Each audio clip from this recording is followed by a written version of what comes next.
오늘은 제가 전북 정읍 기가 막힌 신선이 머물고 갈 만한 옥종호 주변 정읍 그 산내면에 와 있습니다. 우리 여기에 임낙경 목사님을 뵈러왔는데 목사님 안녕하세요. 네, 안녕하니까 네. 지금은 앉아 있죠. 원래 이곳 옆에 이제 전북 순창이 원래 우리 임낙경 목사님 고향이시고요. 그러니까 이곳에서는 차로 한 40분 정도 거리가 된다고 그러는데요. 그곳에서 우리 임낙경 목사님은 초등학교만 졸업하신 뒤에 그때는 이제 소학교라고 그랬습니까? 국민학교라고 그랬습니까? 국민학교. 국민학교만 졸업한 뒤에 평생 농사꾼이 되기로 작정을 하시고 16살 때 이제 광주 무등산 동광원에 들어갔습니다. 이제 광주 동광원에는 워낙 그 맨발의 성자 이연필을 비롯해서 성자들이 많이 있던 곳입니다. 그곳은 이제 동광원의 결핵 환자, 과부, 고아들을 위해 세운 최초의 기독교 이제 수도원 공동체였습니다. 이 목사님은 이제 동광원에서 15년간 이제 결핵 환자들과 같이 이제 살았는데요. 그곳에서 우리나라의 하여튼 그 근대 최고의 영성가로 알려진 유영모 선생님, 또 맨발의 성자 이연필, 또 오방 최흥종, 오북함, 김준호, 백춘성, 이런 기라성 같은 분들의 가르침을 받았습니다. 이제 군대 제대 후에는 목사가 되기 위해 신학교를 다니고 30년 전 군 생활을 했던 강원도 화천 화학산 자락 산골마을에 자리를 잡고 시골교회에서 이제 장애인들도 돌보고 그곳에서 이제 장애인 공동체를 이루고 살았죠. 특히 이제 된장 공장도 하시고 그 된장이 너무나 맛있어가지고 제가 한때는 임낙경 목사님이 만드신 된장이 아니면 제가 한때 먹지를 않았는데 요즘에는 목사님이 된장도 안 주시고 참. 오늘 봐서 줄래. 하는 거 봐가지고 전답니다. 하는 거 봐가지고. 그 목사님이 이제 1970년대, 80년대는 유신 반대 운동, 또 민주화 운동으로 고초를 겪기도 하셨고요. 그 목사님의 특히 이제 트레이드 마크는 목사님은 통 목사님이라고는 하는데 목회할 생각은 안 하시고 주로 병든 사람들 고치는 일에 좀 열중을 하시고 이제 민간건강요법을 이게 전통적인 이제 방법으로 사람들을 그 한국인의 치료법이 또 있다는 이런 걸 가지고 한국의 전통적인 치료법으로 또 체질에 맞게 이렇게 그 병에서 낫게 우리의 수천 년 동안의 그런 맥을 이어오신 분이시도 하시죠.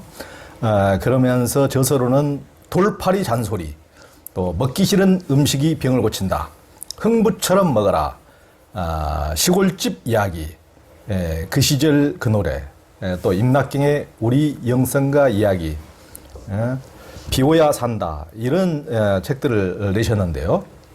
임낙경 목사님에게 굉장히 이제 재밌는 대목이 참 우리가 그 전설 따라 삼천리에서나 이제 들었을 법한 그런 역사적 인물들, 위인들, 성자적 인물들을 직접 만나고 살아오신 건데요.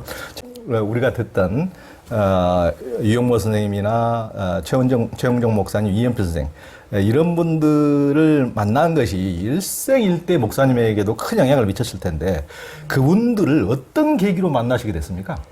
처음에 이제 그러니까 이연필 선생을 만나러 광주로 갔더니 무등산에 계신다고 그래. 그래서 이제 무등산을 찾아갔더니 이제 그때 아주 병이 심해가지고 각혈을 매일 하시니까 그러니까 그분이 폐병 환자 더 보다가 본인도 폐병이 걸리신 거죠.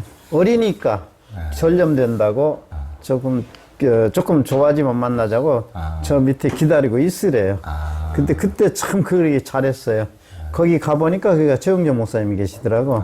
그러면 그날 이연필 선생님을 만났으면은 최흥정 목사님을 못 배웠고 그냥 다른 곳으로 갔을 뻔했어요. 그래서 그 최흥정 목사님 만나게 된 것이 훨씬 나한테는 행운이었죠. 그 이연필 선생님은 이제 나중에 만나고 최흥정 목사님을 먼저 만나면서 거기서 머물면서 살게 됐어요. 그 밑에 내려왔는데 동강원에서 최흥정 목사님. 아니, 그때 이제 무등산에 결핵 환자들이 여러 군데 있었어요.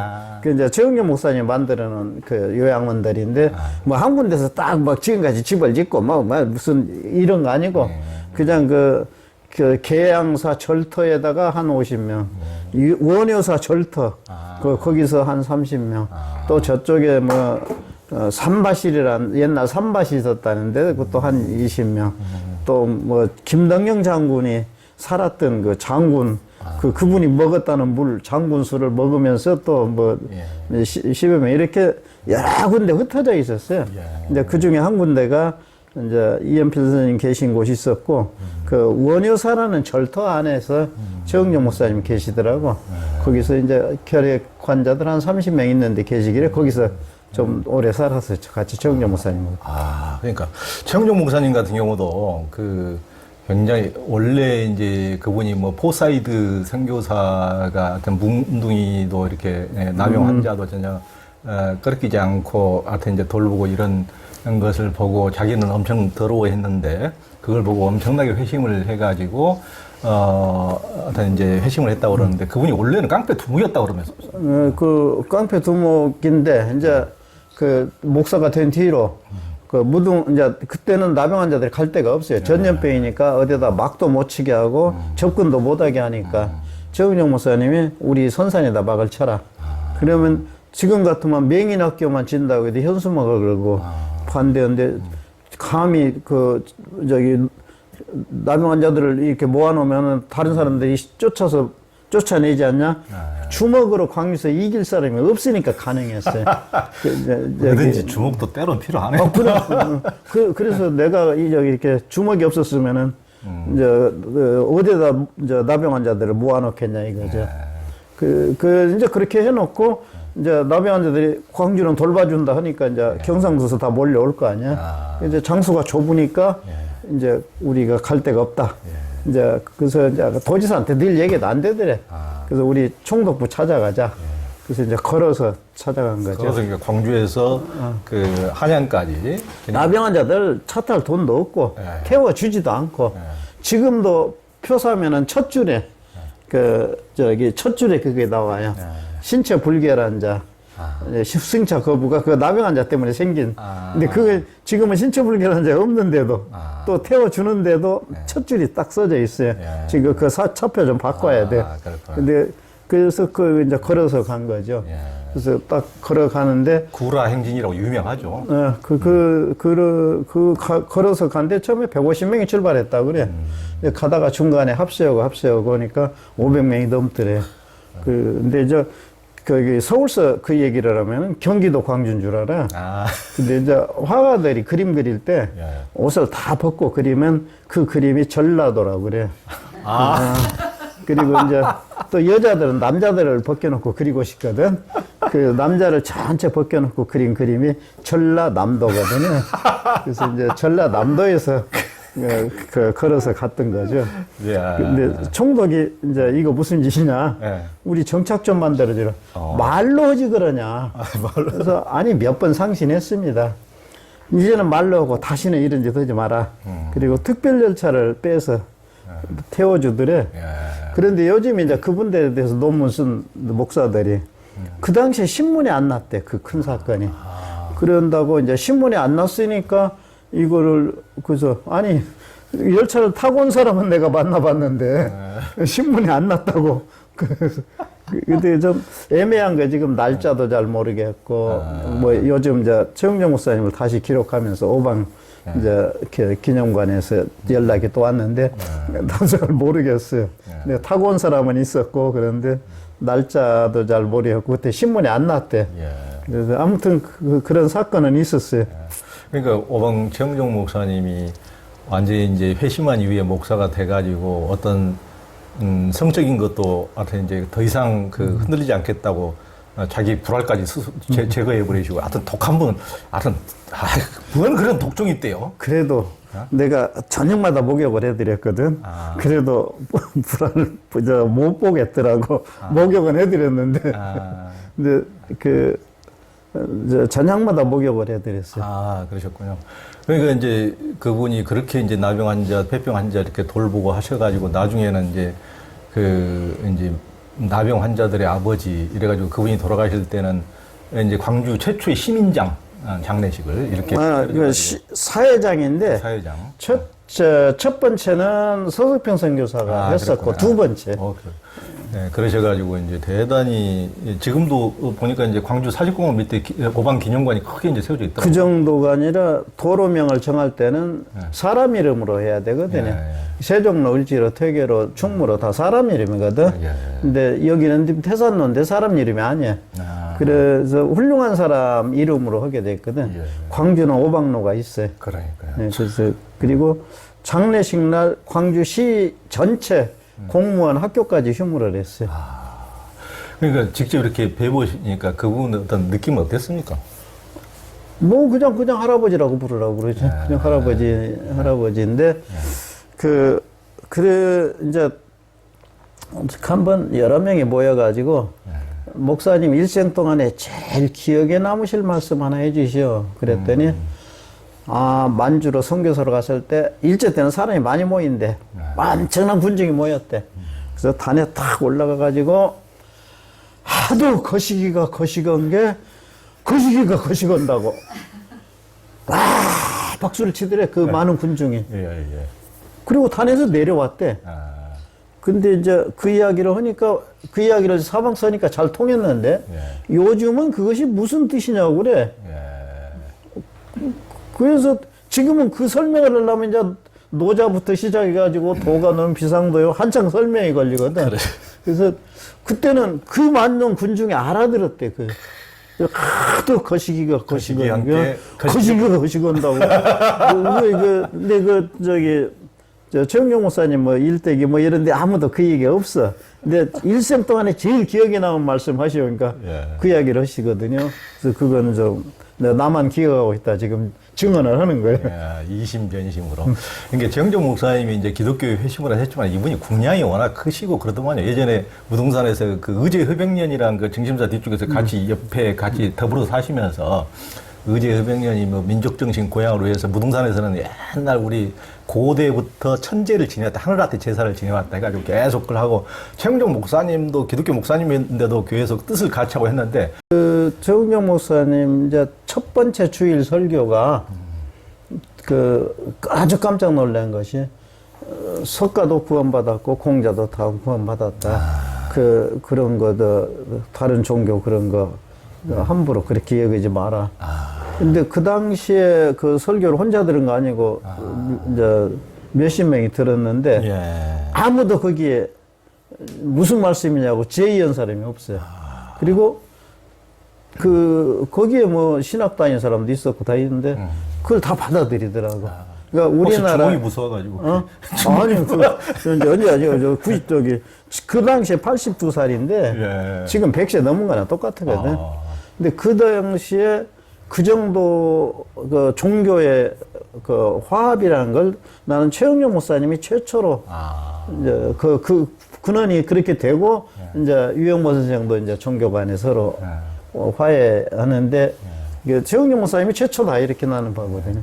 그러니까 그때 그런 분들은 그런 궁량이 있었던 것 같아요. 최영정 목사님도 그러고 광주에서도 뭐 오뇨사라 이런 절에서도 목사님이 하는 그런 폐병 수용소 그냥 절땅 쓰라고 그렇게 해서 절 안에 그런 목사님들이 만들었다면서요. 그 절 땅에 절땅에다. 거기가 이제 원효사 절터인데 이제 절터에서 이제 주민들이 살잖아요. 그 집에 그 가구 셋을 샀어.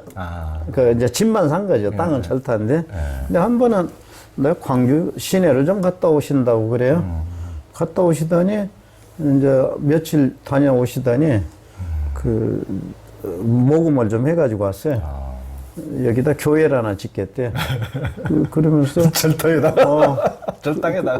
그래서 거기다가 교회를 지었어요. 근데 그 교회 이름이 처음에 복음교회라고 하셨는데 거기서 교회를 짓고 이제 목사님이 설교를 하시고 계셨는데 지금 상황으로 보면은 절에서 그 교회를 진다고 하는데 허용을 한다는 거 상상을 못할 일인데 그거는 좀 이 해석이 원체 훌륭한 분이라 절에서 가만히 있었는지 그 절에다 교회를 진다는 건 있을 수 없는 얘기거든요. 근데 그때 일단 보험교회라고 건물을 짓고 돌아갈 때까지 거기 계시다 가셨거든요. 그러셨군요. 그 임낙현 목사님이 이제 그 통강원에 사실 때 고아들이 그때 많았었는데 거기서는 이제 자기 자식이 이제 돌보는 이게 이제 언님들이나 이렇게 돌보시는 분들도 자기 자식들을 데리고 건강원에 이제 들어갔는데 이제 고아들 수백 명, 수천 명하고 자기 자식들하고 다 섞여서 키우고 자기 자식들을 따로 챙기는 법이 없었다면서요. 그게 이제 뭐든 아까 어저께도 뭐 공동체 공동체 어쩌고 막 하는데 동강원 같은 정신으로 공동체 한 곳은 없어요. 아마 지구상에도 없을 거예요. 그 고아들하고 자기가 이제 그 보모 또 운영하시는 원장님부터 이제 자녀들을 같이 가 사는데 숙식을 고아들하고 똑같이 하는 거죠. 원장실이 따로 있고 원장 사택이 따로 있는 거 아니라 같이 지내고 이제 거기 있는 고아들이 학교를 못 다니니까 안 다니니까 원장님도 자녀들을 학교를 안 보냈어요.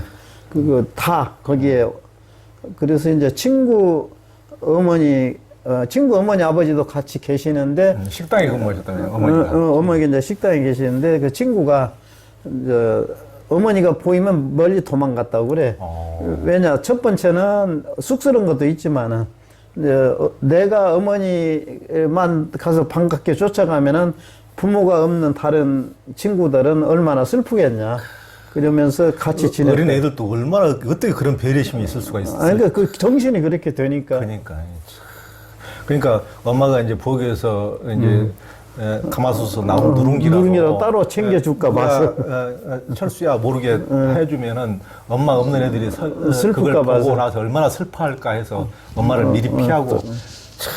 어머니도 따로 그렇게 안 하겠지. 그러니까 그게 이제 동강원 정신이고 동강원이라는 데는 참 상상을 불허한. 네 자식 내 자식 찾지 말자. 그러니까 우리 한국 사회는 유교 사회여가지고 유교 사회가 너무 핏줄을 중시하잖아요. 그냥 내 핏줄이 아니면 그러니까 어떻게 보면 유교의 이제 병폐인데 유교가 참 좋은 강점도 있지만 그것이 너무 네 핏줄 내 핏줄만 따져가지고 그러니까 조금 이제 예수님 같은 경우는 그 누가 내 가족이냐, 누가 내 어머니고 누가 내 형제냐, 하여튼 이제 그런 식으로 핏줄보다는 좀 더 이제 큰 걸로 생각했는데 물론 이제 유교도 이제 팔은 안으로 굽으니까 안에서부터 사랑을 인의 마음을 확대해서 전 세상으로 확대하자는 이제 취지는 그렇지만은 너무 또 내 가족과 남의 가족을 너무 나눠가지고 내 식구만 챙기고 내 새끼만 챙기고 하여튼 이제 그런 것이 좀 어떻게 병폐인데 하여튼 그렇게 하다 보면 이제 공동체가 제대로 이루어질 수가 없는데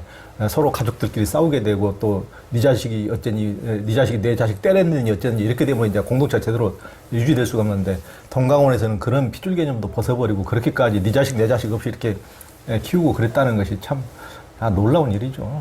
이제 불교는 자기 자신만, 그러니까 부처님은 가족이나 국가도 소용없고, 내가 부처님 같으면 정권을 잡아서 백성을 편안하게 만들겠지만은, 그 자기, 개개인이 자기 완성을 하면은 세계 평화가 온다.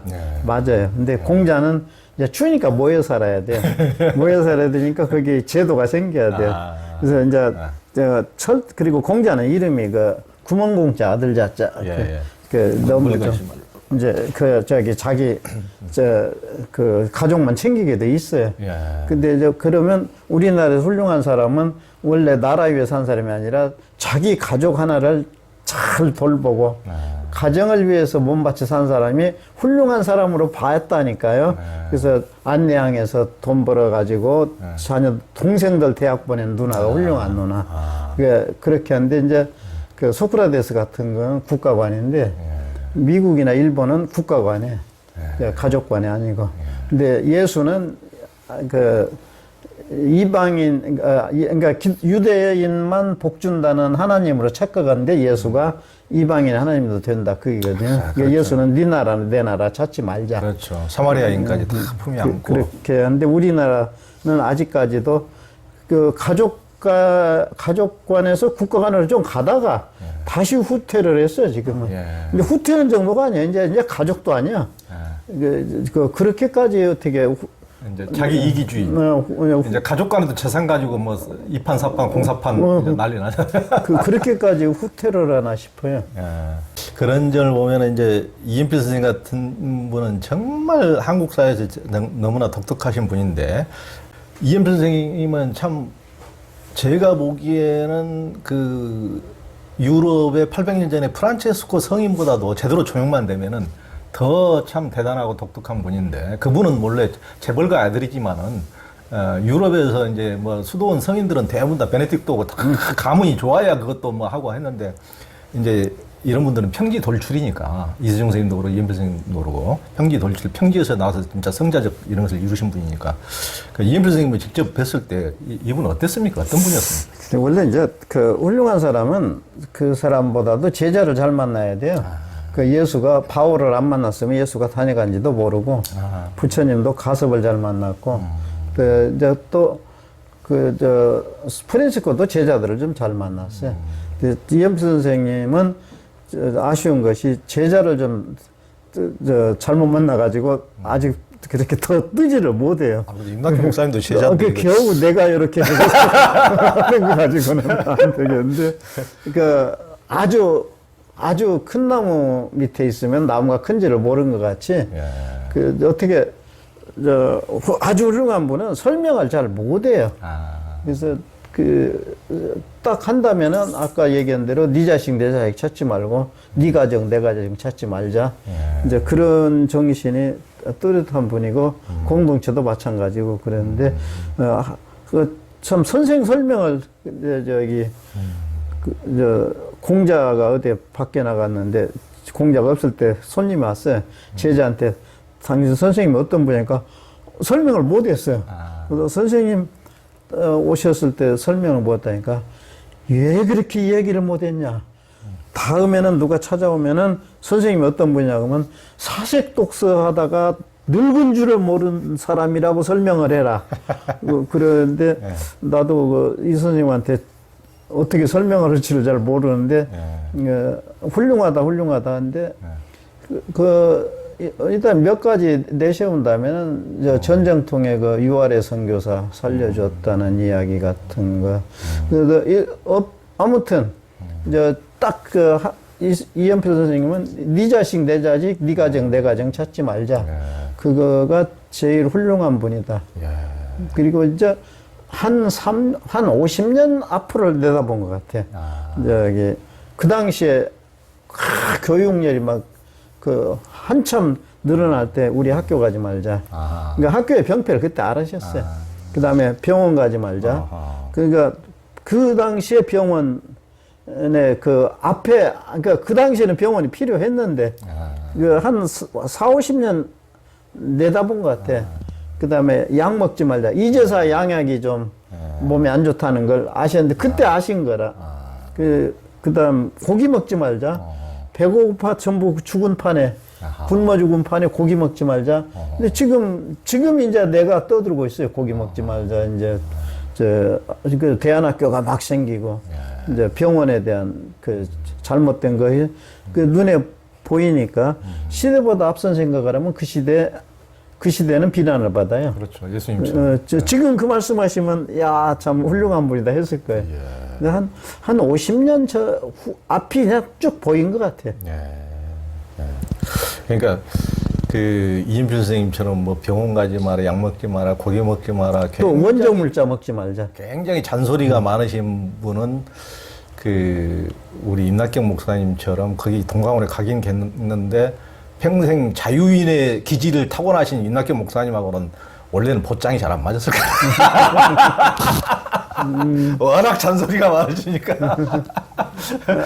원칙에서 조금 더 벗어나면 안 돼. 그러니까. 조금 더 이게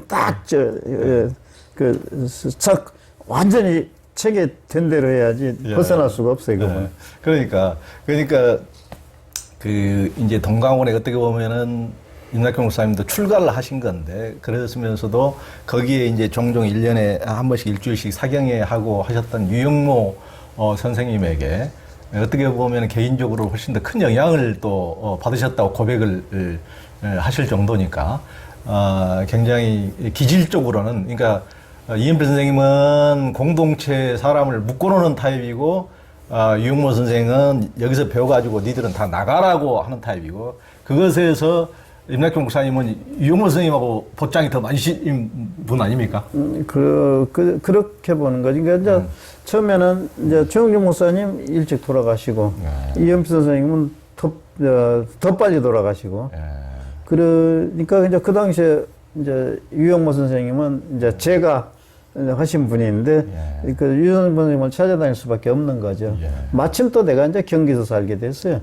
그래서 이제 박영호, 그 제자 박영호하고 이제 우리 한 달 넘기지 말고 찾아가자. 그래서 한 달에 한 번 딱 그 밖에서 만나가지고 찾아가고. 그래서 그러면 이제 의무적으로 딱 찾아간 거는 1년에 12번은 찾아가고, 생일날은 추가로 한 번 더 찾아가고, 그렇게 했던 것이 그 한 20년 됐었죠. 그렇게 맨날 찾아다니셨군요.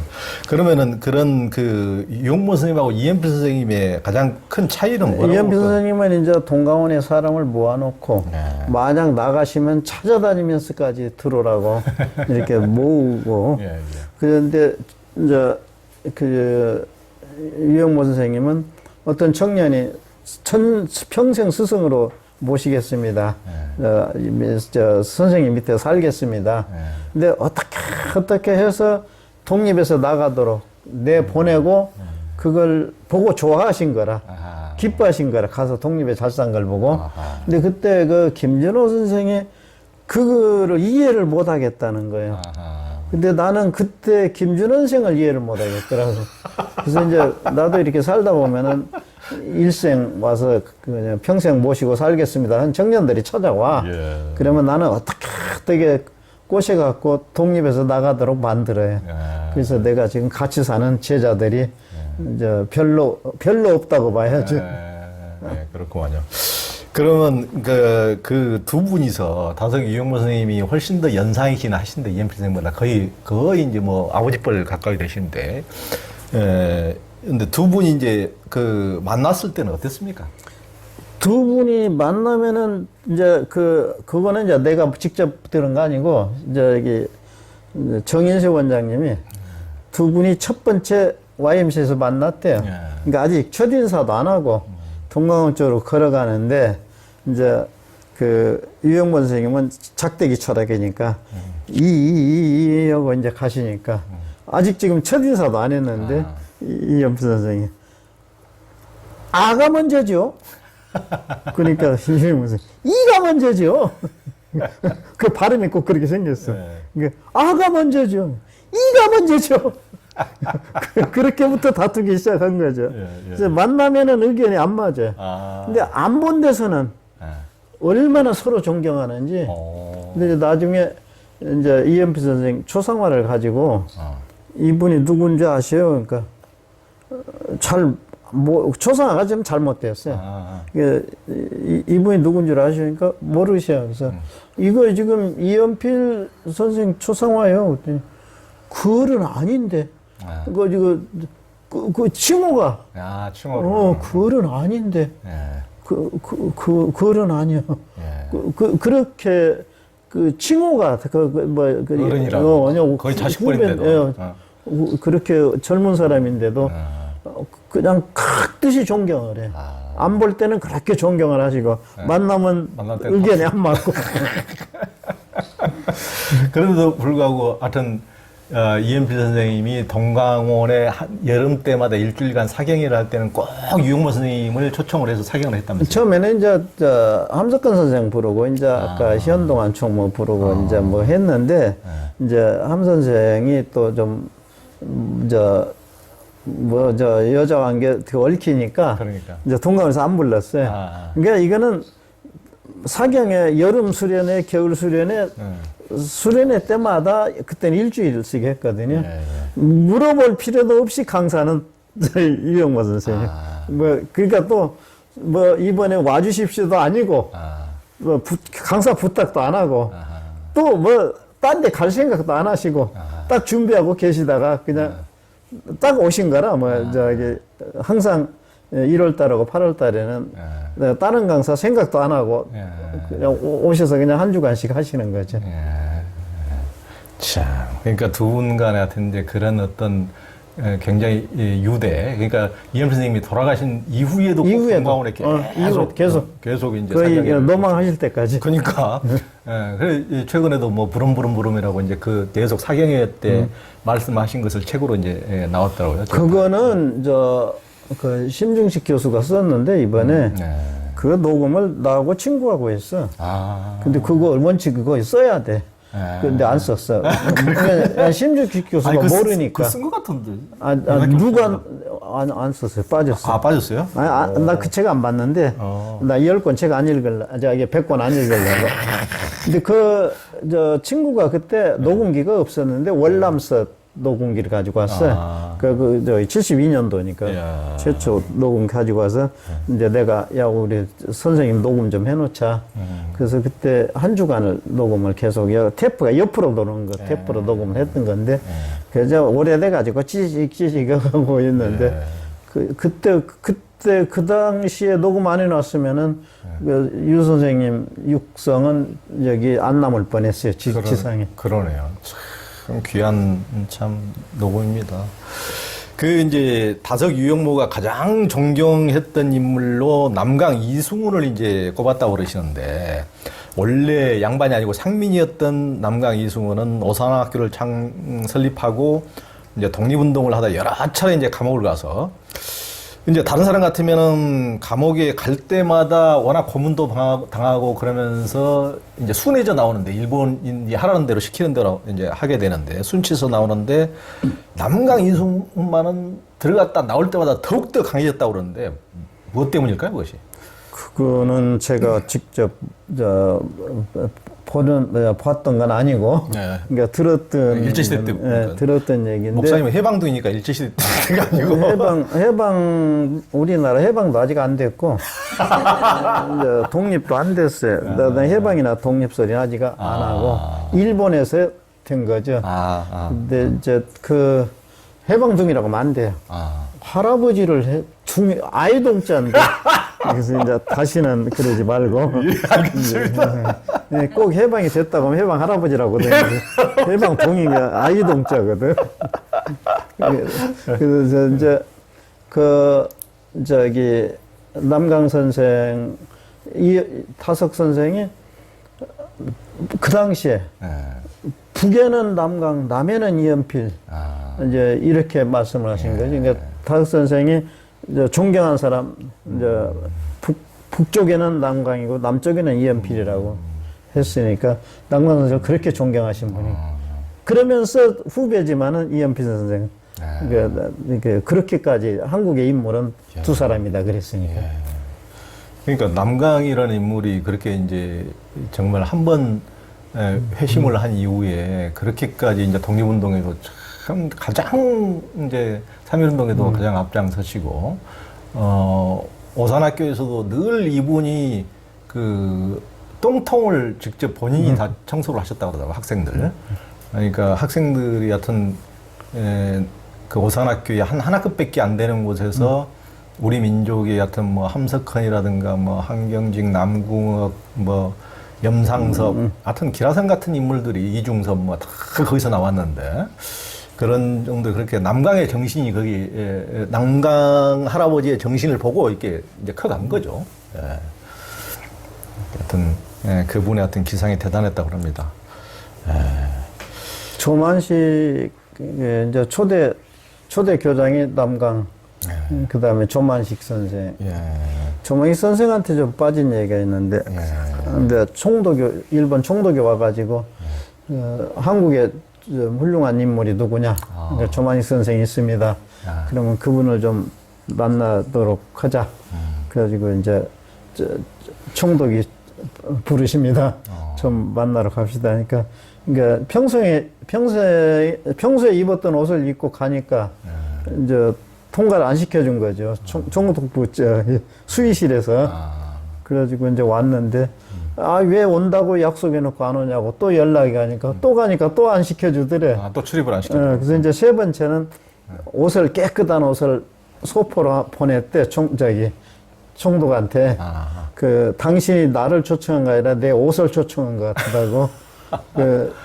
그러면서 옷을 보려고 이제 나를 보는 거 아니냐고. 그러면서 총독이 엄청난 충격을 받고 고개를 숙였다는 이야기를 들었거든요. 그래서 나도 옷을 잘못 입고 가다가 그 정문에 통과 못한 일이 여러 번 있었는데 그 이야기를 내가 어릴 때 들었어. 그래서 지금까지도 오늘 또 시작하기 전에 옷 먼저 얘기하기를 그때부터 나는 평생에 새 옷을 안 사 입은다. 근데 내 옷 중에 지금 최고 좋은 거를 골라 입고 나오니까 식구들이 옷 달려 입었다고 어저께부터 지금 그런 거예요. 야, 그러니까 임낙현 목사님도 여튼 많은 곳에서 초청을 받고 강사로 초청도 많이 받으셨는데 강의 시간에 못 간 때도 있어서 못 들어가게 해서. 경비가 아저씨 얘기 들어오시는데 아닙니다. 이야, 참, 외적인 걸로만 평가하는 참 이런 한국 사회가 유달리 좀 그런 게 강하기도 하죠. 뭐 미국이라고 다를 것도 없지만은, 여튼 인간의 모습이 참 그렇습니다.